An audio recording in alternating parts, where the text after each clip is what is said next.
Hello teachers, we're going to take a look at how you make sure you're ready for report cards. The end of the term is coming up and I'm going to be demonstrating T1 report card preparation.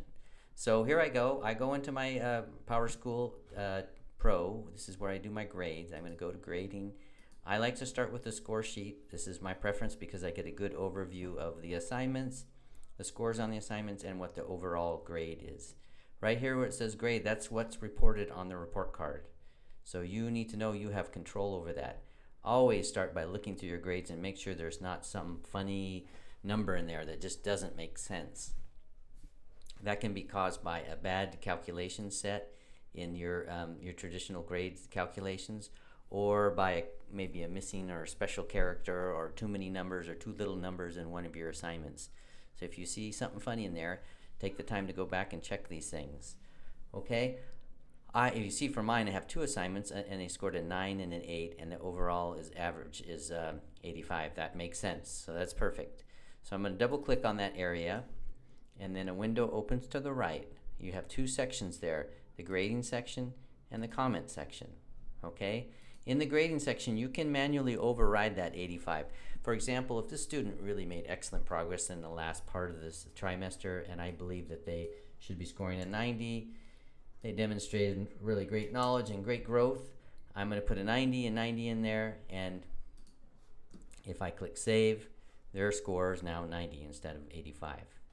You can see this little visual clue right here, the little triangle in the upper left hand corner. That's a good way for you to remember that this grade was manually overridden. Okay?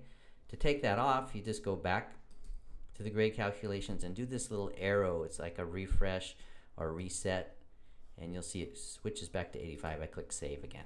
Okay, so I'm going to stick with the 85. I like it. The next is your comment section.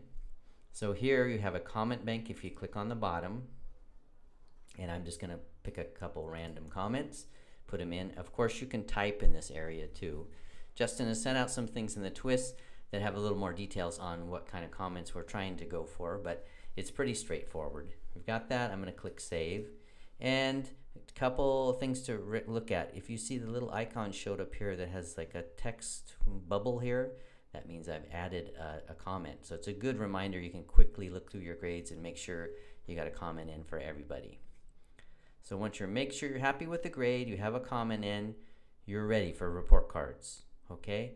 You always are making sure that you're in the correct term. I'm showing T1 right now, but of course later in the year it would be T2 or T3. And for high school, it's S1 for semester and S2 for semester 2. Okay? Thanks and have a great day.